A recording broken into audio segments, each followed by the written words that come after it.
क्या कम उम्र में पित्ते के थैली का कैंसर हो सकता है?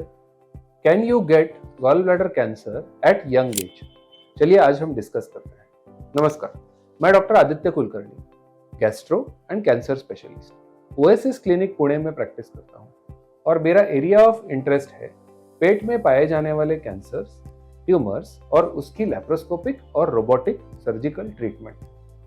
आज हम डिस्कस करेंगे एक ऐसे पर्टिकुलर टाइप ऑफ कैंसर के बारे में जिसका इंसिडेंस वेस्टर्न कंट्रीज के कंपैरिजन में इंडिया में ज्यादा पाया गया है। जनरली हम देखते हैं कि किसी भी कैंसर का इंसिडेंस ये वेस्टर्न कंट्रीज में ज्यादा होता है, बट ये एक ऐसा कैंसर है जिसका इंसिडेंस इंडिया में ज्यादा पाया गया है और इसके पीछे कुछ सर्टन रिस्क फैक्टर्स भी हैं। और यूजुअली जो हम देखते हैं कि सारे प्रकार के कैंसर्स होते हैं, उसका इंसिडेंस जैसे उम्र बढ़ते जाती है वैसे उस कैंसर का इंसिडेंस या उसकी रिस्क ये बढ़ती जाती है।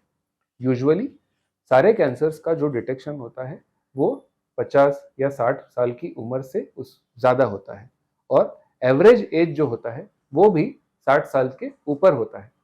बट ये एक ऐसा कैंसर है जो इंडिया में यंग एज में भी पाया जा सकता है। एक स्टडी के मुताबिक 40 to 50% of gall bladder cancer patients जो इंडिया से हैं उनका एज 50 इयर्स से कम है और इसके पीछे कई सारे रीजंस है और इसका एक मेन रीजन ये हो सकता है कि हमारे जेनेटिक मैकेनिज्म में ऐसे कुछ फैक्टर्स है जो गॉल ब्लैडर कैंसर की रिस्क को इंक्रीज करते हैं। ये रिस्क स्पेशली नॉर्थ इंडिया में रहने वाले लोगों में ज्यादा पाई गई है और उन पेशेंट्स में ज्यादा होती है जिन्हें गॉल ब्लैडर के कुछ दूसरी समस्याएं भी होती है, जिसमें पित्ते की पथरी ये नंबर 1 समस्या है। अगर पित्ते की पथरी ज्यादा साल तक रहे और इसकी ट्रीटमेंट ना की जाए तो इसका रूपांतर गॉल ब्लैडर के कैंसर में हो सकता है। और अगर किसी व्यक्ति को यंग एज में ही पित्ते की पथरी डायग्नोस हो जाती है तो इन्होंने पित्ते की पथरी का ट्रीटमेंट डिले नहीं करना चाहिए, चाहे वो तकलीफ दे रहा हो या तकलीफ नहीं दे रहा हो, क्योंकि ऐसे स्टोन्स या इस स्टोन्स को बिना ट्रीटमेंट के रखना या ये गॉल ब्लैडर के कैंसर को बुलावा देने के बराबर है।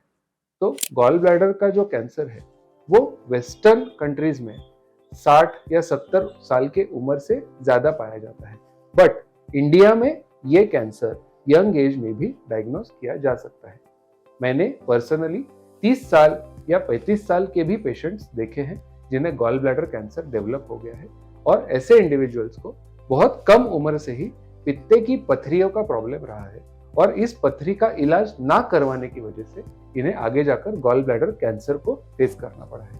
तो इन शॉर्ट, चाहे उम्र कितनी भी हो, age is not the criteria for developing a gall bladder cancer in Indian patients. तो गॉल ब्लैडर का कोई भी अगर प्रॉब्लम है तो इसे निग्लेक्ट नहीं करना चाहिए, स्पेशली अगर आप नॉर्थ इंडिया से हैं, क्योंकि जेनेटिकली ये पेशेंट्स में रिस्क ज्यादा होता है।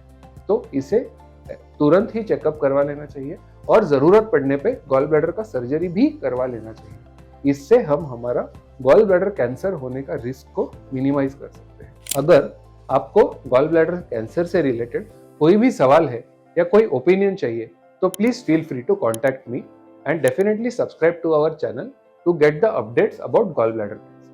Thank you very much.